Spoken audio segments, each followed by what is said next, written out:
Itaipu, 12.600.000 quilowatts no Paraná. Rio que integra 2 países e une 2 povos. Uma obra tocada a 60.000 mãos, brasileiras e paraguaias. Há mais de 30 anos, Itaipu garante energia que abastece o Paraguai e boa parte do Brasil. É uma usina gigantesca que até 2003 recebeu o título de maior hidrelétrica do planeta. Mas desde sempre há controvérsia sobre o preço que cada um dos países paga para receber toda essa energia. E essa disputa binacional voltou agora com força, resultou num grande escândalo no Paraguai. O presidente Mário Ábido e o vice Hugo Velásquez foram até ameaçados com pedido de impeachment. São acusados de ceder à pressão do Brasil para pagar mais caro pela produção de Itaipu. E estou seguro que a grande maioria de quienes foram protagonistas de este grande debate lo hicieron de buena fe, de buena voluntad e defendendo os interesses do Paraguai. O Ao Ponto de hoje responde qual é o impacto desse escândalo para o Brasil e para o Paraguai e como isso afeta a relação entre os dois países e entre os aliados Jair Bolsonaro e Mário Ábido. Eu sou o Roberto Maltic e estou com a Carolina Moran e com a participação especial da repórter Janaína Figueiredo e do colunista José Casado. O Ao Ponto é o podcast diário da redação do Globo, está disponível no Spotify, iTunes e outras plataformas de áudio para você ouvir quando e onde quiser. Fique com a gente. Janaína, explica pra gente esse impasse tão complexo que envolve a energia de Itaipu. Olha, acho que é bom lembrar um pouco do essencial dessa história, né? A hidrelétrica binacional, ela foi criada em 1973 e começou a produzir em 85, energia para os dois países. Mas no caso do Paraguai, ela responde por 90% da energia que é consumida no Paraguai, ou seja, ela é essencial para que o Paraguai funcione, né? Para que o Paraguai possa ter atividade econômica. No caso do Brasil, esse percentual cai para menos de 20%, em torno de 17%. Ou seja, aí você tem uma proporção de o quanto é importante para a economia do Paraguai a energia de Itaipu e o quanto é importante para o Brasil. Claro que para o Brasil também é muito importante, mas para o Paraguai, se Itaipu parar de funcionar, o Paraguai para, né? Assim, literalmente. E esse acordo, ele todo ano é renegociado. Em que termos? Em termos de quanta energia cada país vai utilizar do que é produzido por Itaipu. Que, obviamente, o Paraguai é um país muito menor do que o Brasil, utiliza menos energia e utiliza já historicamente muito mais da chamada energia excedente, que é uma energia mais barata, justamente porque é uma energia excedente, uma energia que sobra. Quando chove muito, quando tem uma produção maior de energia, a gente tem essa chamada energia excedente. Por exemplo, e o que acontece com essa energia excedente? Ela não permite você ter uma previsão, né, para contar com essa energia para fechar operações com empresas que precisam e que compram essa energia. Então, o Brasil, em geral, ele usa muito mais energia garantida, que é muito mais cara. A gente está falando de $44 por megawatt-hora contra 6. Então, assim, resumindo, né, em tese, Paraguai tem direito a metade dessa energia garantida e o Brasil a outra metade. Sim. O Paraguai não usa toda a energia garantida que tem direito. Não. E vende essa energia para o Brasil. Através da Eletrobras. O Brasil consome mais que os seus 50%. Exatamente. Compra do Paraguai, né? O que sobra, digamos assim, da energia garantida que seria dos paraguaios. Através da Eletrobras. Até agora, isso tem sido assim. Por normas, enfim, que o Paraguai está tentando modificar. É uma demanda nacional poder vender a energia que eles não usam para o mercado brasileiro por fora da Eletrobras, para empresas brasileiras que queiram comprar essa energia. Isso está no meio da polêmica. Agora, antes de falar sobre as empresas e sobre esses contratos, teve o fato que o governo do Paraguai aceitou pagar mais caro do que vem pagando pela energia de Itaipu. É importante explicar o cenário. O que aconteceu? Como eu disse no começo, todos os anos os técnicos chegavam a um acordo. Ano passado não houve esse acordo, porque começou a haver por parte do Brasil a intenção de que o Paraguai compre mais energia garantida, ou seja, a energia mais cara de Itaipu e menos da energia mais barata. O Paraguai não aceita isso, porque argumenta que é um país menor, em condições mais precárias e que tem uma economia que poderia entrar em crise se ele tivesse que gastar mais dinheiro com energia, porque isso levaria a um tarifaço dentro do Paraguai que afetaria, obviamente, a classe média, média baixa do país. Energia mais cara na casa dos paraguaios e nas empresas paraguaias. Exatamente. Lembrando que 90% da energia deles vem de Itaipu. Pela primeira vez na história de Itaipu, não houve acordo entre os técnicos. O que aconteceu? Tentou-se em outubro, não houve acordo, tentou-se em janeiro, tentou-se em fevereiro, não houve acordo porque o Paraguai não cedia nesses pontos que o Brasil vinha insistindo. Pela primeira vez, elevou-se o assunto ao nível das chancelarias. Os ministros das Relações Exteriores e embaixadores tiveram que se envolver nessa questão para tentar chegar a um entendimento que os técnicos, pela primeira vez, repito, na história de Itaipu, não conseguiram chegar. E aí foi que aconteceu o problema. Houve uma reunião em Brasília, no dia 24 de maio, quando se fechou um acordo, uma ata, que agora no Paraguai é chamada de ata entreguista do governo de Abdo Benítez. Lá é um grande escândalo, assim, acho que no Brasil não se tem a dimensão do escândalo que isso adquiriu. O que diz essa ata? Essa ata diz que o Paraguai vai elevar o seu percentual de energia garantida. Vai comprar mais da energia mais cara de Itaipu. Passou para 18%, entre 12% e 18%. E isso, segundo dizem os especialistas no Paraguai, vai implicar um aumento grande, não talvez este ano, mas a partir do ano que vem, na tarifa que os paraguaios pagam pela energia elétrica. Para eles é uma questão absolutamente essencial de funcionamento, né? E por que o Paraguai aceitou pagar mais caro pela energia? Bom, na última terça-feira, o jornal ABC de Assunção, porque a mídia lá está divulgando toda hora chats de WhatsApp entre o vice-presidente, o presidente, o ex-presidente da ANDE, que é a Eletrobras de lá, e as mensagens divulgadas mostram que o presidente Abdo Benítez estava ciente, sabia que o Paraguai estava assinando um acordo que era considerado desfavorável pelos especialistas do setor, mas diz nessas mensagens que nem sempre se ganha numa negociação e que a relação com o Brasil é muito importante para o Paraguai e que esse acordo tinha que ser fechado de qualquer jeito. Em troca, ganhou manter essa aliança forte que ele tem com o governo Jair Bolsonaro. Eles são aliados importantes, tão importantes ao ponto de que o presidente do Paraguai, volto a dizer, esteve à beira de um impeachment e foi salvo disso essencialmente porque o governo do Brasil aceitou anular o acordo de 24 de maio. A gente não quer prejudicar o Paraguai, os contratos você tem que cumprir. Eu determinei, dei o aval para que fosse denunciado o último acordo nosso. E, inclusive, mandou uma mensagem ao Congresso do Paraguai, assim, houve um comunicado do nosso governo, o governo brasileiro, dizendo que se o Congresso do Paraguai avançasse com essa iniciativa de impeachment, estaria talvez ferindo a cláusula democrática do Mercosul e poderia, eventualmente, quem fere a cláusula democrática pode ser expulso, né, do Mercosul, como já aconteceu com a Venezuela e com o próprio Paraguai em 2012, com o impeachment de Fernando Lugo. Hoy no es Fernando Lugo el que es destituido, es la historia paraguaya.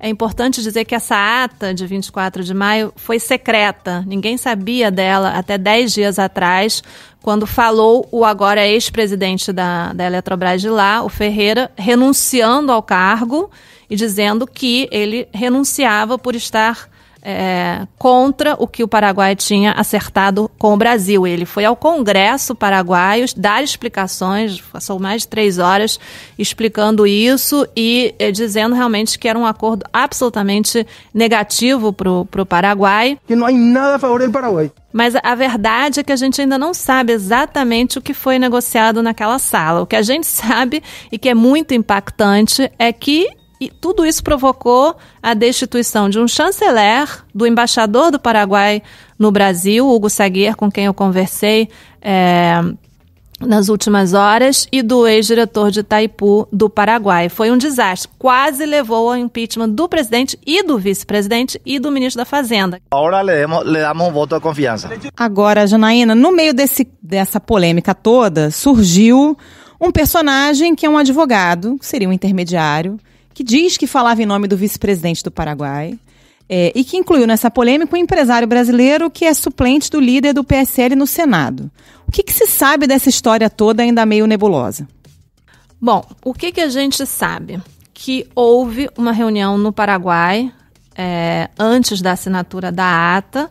da qual participou Alexandre Giordano, que é o suplente do Major Olímpio. Líder do PSL no Senado. Líder do PSL no Senado, que é um empresário. Giordano é um empresário, inclusive a gente sabe, enfim, que ele cedeu salas para o PSL em São Paulo durante a campanha. O Major Olímpio me diz que o Giordano, de fato, foi a uma reunião como empresário interessado também nessa possível compra de energia de Itaipu e talvez também fornecendo serviços paralelos, né, da empresa dele. A verdade, eu estou te dizendo, qual é a influência dentro do governo brasileiro? Nenhum.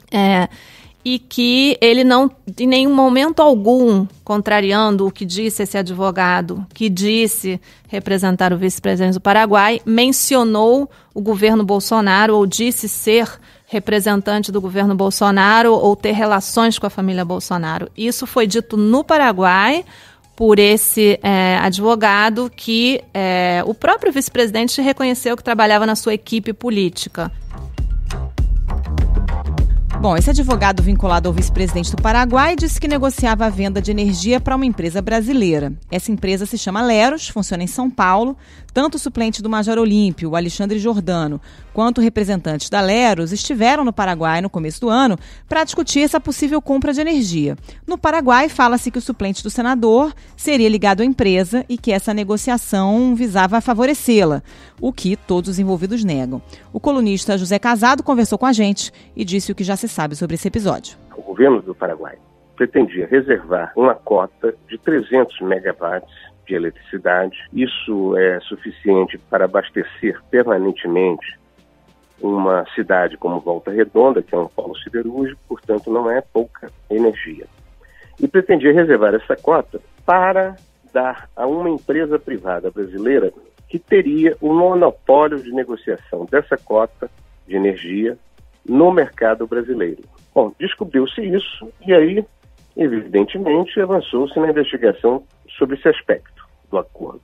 O resultado foi que esse negócio estranho incendiou, digamos assim, se é que é possível incendiar uma crise, mas enfim, jogou mais gasolina naquela fogueira política que já estava formada.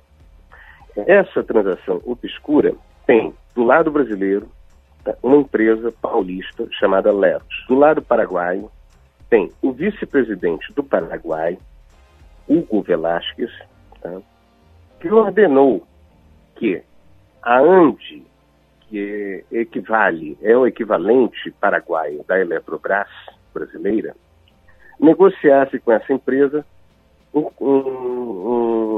acordo de monopólio para essa cota. Isso foi descoberto e, evidentemente, teve uma enorme repercussão política e continua tendo. Por quê? Porque se trata de um negócio obscuro, paralelo, milionário, e produto de uma interferência indevida numa negociação de estados. Porque Itaipu, para o Brasil como o Paraguai, é sempre uma questão de estado.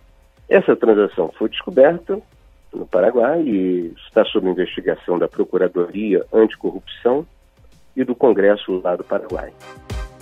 O que tanto o Grupo Leros, como o Giordano, como o Major Olímpio, todos negam é que o Giordano tenha mencionado o governo Bolsonaro ou a família Bolsonaro, ou tenha dito que tinha algum tipo de aval ou... mandato para... Exatamente, que representasse isso que foi dito pelo advogado do vice-presidente, que dizia ser advogado do vice-presidente do Paraguai. Isso é negado por todas as partes do lado brasileiro. Eles têm interesse no negócio, mas dizem jamais ter envolvido o governo Bolsonaro nessa negociação, né? Então está tendo várias situações ao mesmo tempo. Isso está sendo investigado pela Justiça do Paraguai, pelo Congresso do Paraguai, e agora há um pedido também de esclarecimento e de apuração no Congresso brasileiro. Quer dizer, tem muitas informações ainda sem serem esclarecidas, né? O que é importante para o Brasil nessa história? Olha, eu acho que é importante principalmente, primeiro esclarecer se o governo do Brasil, né, o governo Bolsonaro teve realmente alguma participação ou não nessa história, porque o que foi dito no Paraguai se foi de fato o que aconteceu, seria grave, né? O governo ter tentado favorecer uma empresa numa licitação em outro país de energia de Itaipu, que é uma hidrelétrica binacional. Seria bom, esclarecer essa situação. E, por outro lado, eu acho que também para o governo do Brasil esse acordo é importante, porque a posição brasileira é que, de fato, o Paraguai tem que pagar mais pela energia. Os dois países estão entrando numa reta final de 3 anos para fazer uma renegociação histórica do Tratado de Itaipu, que seria em 2023. E toda essa situação vai complicar muito essa negociação. Vai ser agora muito mais difícil. Inclusive, me comentava uma fonte alta do governo paraguaio chegar a um acordo, porque agora tudo está sob suspeita, né? Também não está claro o que vai acontecer com essa licitação, se o Paraguai vai conseguir vender energia diretamente para o mercado brasileiro ou não. E eu acho que é importante também acompanhar a situação política do Paraguai, que para o Brasil também é importante, né? Se houver um impeachment no Paraguai e finalmente for destituído, hipoteticamente, né? O presidente do Paraguai, o Abdo Benítez, que agora é muito interessante, ele está nas mãos do seu próprio partido, a oposição está unida contra ele. O desafio dele é que os próprios colorados, que é o partido mais tradicional do país, é um partido, inclusive vinculado à ditadura de Stroessner, é o partido que tem o presidente absolutamente condicionado. Ele agora vai ter que governar tendo que, fazer concessões a aliados. Ele vai ser um presidente tutelado, ele já é um presidente tutelado a partir de agora por seus próprios rivais dentro do partido. Ele ficou muito enfraquecido depois dessa situação, e para o Brasil ter um aliado tão próximo numa situação tão frágil, claro que não é uma boa notícia, né? Então tá bom, Janaína, obrigada pela participação, até mais. Obrigada a vocês. O colunista José Casado também falou sobre as implicações políticas dessa situação que envolve Brasil e Paraguai e, principalmente, sobre a renegociação do contrato de energia que deverá ocorrer em 2023. Então, eu acho que a sequela política, ela fica em cima da relação com o Brasil, do país, da sociedade paraguaia com o Brasil, porque até hoje os paraguaios acham que Itaipu foi uma manobra colonial brasileira. Embora seja um empreendimento fabuloso, pago, ou financiado, melhor dizendo, pelo Brasil, construído pelo Brasil, e em benefício também do Paraguai, óbvio. Eles têm um rendimento em cima disso. Não há no Paraguai quem não saiba do que se trata o anexo C do Tratado de Itaipu, coisa que no Brasil é absolutamente desconhecido. O anexo C do Tratado de Itaipu se refere a preços, a contratação de energia, estipulando preços. Essa negociação, que acabou criando toda essa confusão durante este ano, ela é a preparação para uma revisão deste anexo C em 2023. Então, eu acho que faltou um pouco de tato diplomático, tá? Faltou também uma percepção do cenário político, tá? Nas relações entre os dois países, que sempre houve, em alguns momentos, até com enorme condescendência da parte do Brasil. Caso, por exemplo, do governo Lula. O governo Lula triplicou a tarifa média da energia de Itaipu para o Brasil, resolveu pagar 3 vezes mais do que pagava, numa política de aproximação com o governo paraguaio. Não interessa que o Brasil cresça, se desenvolva, se os seus parceiros não crescerem e não se desenvolverem. Eu acho que houve um exagero ali. Acho que houve um exagero no sentido inverso agora. E há um preço político a se pagar por isso. A negociação que virá, e ela vem porque é necessário, será muito mais dura para os dois lados. E antes de encerrar o programa de hoje, vamos ao ponto? No quadro especial, a promotora de justiça Silvia Chaquian, da Promotoria de Enfrentamento à Violência Doméstica do Ministério Público de São Paulo, fala sobre os 13 anos da Lei Maria da Penha. Ela conversou com a repórter Leda Antunes, do projeto Celina, e falou sobre o que mudou ou não mudou na violência contra as mulheres de lá para cá. Doutora Silvia, 13 anos depois da Lei Maria da Penha, o que mudou para as mulheres no Brasil? Esses 13 anos de Lei Maria da Penha, a sociedade brasileira assistiu uma grande mudança de paradigma na forma como a violência contra a mulher era tratada, sempre vista de maneira normalizada, banalizada, como uma questão da esfera individual, privada, e é a partir da Lei Maria da Penha que ela passa a ser compreendida, então, como uma questão de Estado. É a partir da Lei Maria da Penha que as mulheres se conscientizam melhor dos seus direitos e passam a notificar mais a violência. A violência contra as mulheres aumentou ou diminuiu de lá para cá? Bom, a violência contra a mulher, ela sempre existiu, mas até o advento da Lei Maria da Penha e da própria lei do feminicídio, essa violência era altamente subnotificada. Ela ficava restrita entre 4 paredes, não se tornava de conhecimento público nem por parte do sistema de justiça. As mulheres pouco denunciavam esse tipo de violência e não se tinha estatísticas fidedignas dos números dessa violência, né? Esse quadro passa a mudar a partir da Lei da Maria da Penha e do feminicídio.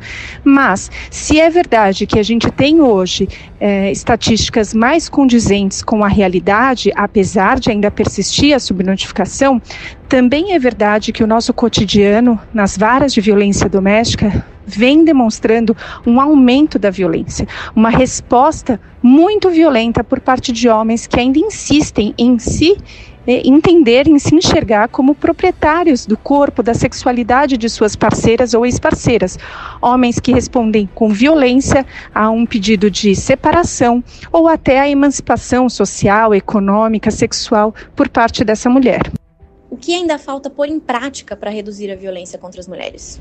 Nós ainda temos um longo caminho para a redução efetiva dos índices de violência no nosso país. Apesar da Lei Maria da Penha contemplar uma série de políticas públicas, não só voltadas à proteção da mulher, mas também políticas voltadas à prevenção da violência, voltadas à educação para a igualdade, ressocialização dos homens autores de violência, a grande verdade é que essas políticas ainda não saíram integralmente do papel. Ainda há uma carência muito grande na implementação dessas políticas e no fortalecimento dessa rede de serviços que deve existir em cada localidade, município, estado, que deve funcionar de forma integrada para acolher, orientar, prestar apoio a essa mulher que está em situação de violência. Esse foi o Ao Ponto de hoje. Nessa conversa diária, a gente conta com a participação de toda a equipe do jornal, as pessoas que levam até você informação e análise de qualidade todos os dias. O Ao Ponto está disponível no site do Globo, no Spotify, iTunes e outras plataformas de áudio. Você entra em contato com a gente pelo e-mail podcast@globo.com.br. Para saber mais, entra lá no nosso site, o globo.com.br, e lá você confere todas as notícias e reportagens especiais. A captação do áudio ficou por conta do Maurício Belli e a edição é do João Guilherme Lacerda. Tchau. Até mais.